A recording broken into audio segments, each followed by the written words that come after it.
کہ بھئی 1 مہینے کے بعد میرا یہ قرض لوٹاؤ. مہینہ پورا ہو گیا، آپ اس سے جھگڑیں گے بھئی میرا پیسہ دے دو، مہینہ پورا ہو گیا. دوستو پوری دنیا گواہی دیتا ہے ہاں یہ قبض ہے، یہ قبالہ لکھا ہوا ہے، اور یہ کاغذ ہے، اس کی دستخط ہے، یہ گواہ ہے، فلان عالم بیچ میں ہے، فلان معتمد بیچ میں ہے، فلان عزت مند محترم بیچ میں ہے، کسی کو حق اعتراض نہیں ہوگا. لیکن اگر وہ دے نہیں سکتا اپنا قرض وقت مقررہ پر، قرآن مجید نے کیا ہمیں اخلاقی تعلیم دی؟ فرمایا فَإِنْ كَانَ، وہ آیت مجھے یاد نہیں ہے، ہاں وَإِنْ كَانَ ذُو عُسْرَةٍ فَنَظِرَةٌ إِلَى مَيْسَرَةٍ، اگر بیچارہ تنگ دست ہے، اس کے پاس پیسہ نہیں ہے، واقعی وہ دینا چاہتا ہے لیکن نہیں ہے پیسہ، تو ایسی حالت میں میرے رب نے کہا اس کو اور مہلت دو. وَإِنْ كَانَ ذُو عُسْرَةٍ فَنَظِرَةٌ، اس کو مہلت دو، إِلَى مَيْسَرَةٍ، تاکہ وہ تھوڑا سا خوشحال ہو جائے، اس کے ہاتھ میں کچھ پیسہ آ جائے، وہ خود دوبارہ آپ کا پیسہ دے گا. میں نے پہلے کہا نا کہ ایک تو وہ ہوتا ہے قرض اس لیے لیتا ہے، کہتا ہے میں بس مجھے مل جائے، اب دوبارہ میں تو دوں گا ہی نہیں، اپنے دل میں یہ فیصلہ کر کے وہ قرض لینے جاتا ہے. ایسا قرض لینے والا یہ اللہ کا دشمن ہے.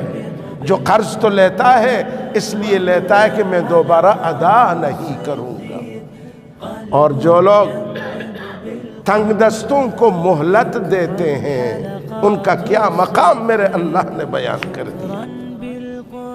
قرآن ہم تو روزانہ کہتے اتنا نفل پڑھو، نماز پڑھو، یہ ملے گا، لیکن معاملات کے بارے میں ہم مولوی زیادہ تقریریں نہیں کرتے تمہارے سامنے، اور کرنا یہی چاہیے.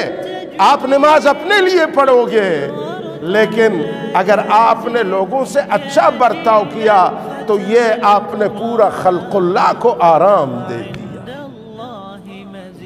میرے آقا صلی اللہ علیہ وسلم فرماتے ہیں قیامت والے دن کوئی آنے والا اللہ کے دربار میں پیش ہو رہا ہے، اللہ تعالیٰ فرشتوں سے حکم دیتے ہیں او فرشتوں اس کے اعمال چیک کرو، اس نے کیا لایا ہے. فرشتے اس شخص کی عملوں کو چیک کریں گے، کوئی عمل اس کے پلے میں موجود نہیں ہے. عرض کریں گے مولا اور اس کے پاس کچھ نہیں ہے. یہ شخص خود کہے گا یا رب العالمین میں بڑا تاجر تھا، میں اور عمل نہیں کیا، لیکن ایک کام کرتا تھا، وہ یہ جو غریب یا دنیا والا مجھ سے قرضہ لیتے تھے میں وہ وقت لکھتا تھا، فلاں وقت ادائیگی ہے، اگر اس نے ادا کیا تو ٹھیک، اگر ادا نہیں کیا میں نے ان کو مہلت دے دیا. میں نے ان کو کیا دے دیا؟ مہلت دے دیا.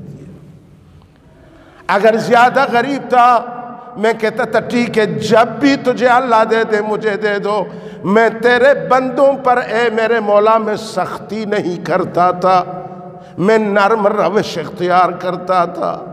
یہ ایک ہی عمل میرے پاس ہے اور کوئی بھی عمل میرے پاس نہیں ہے.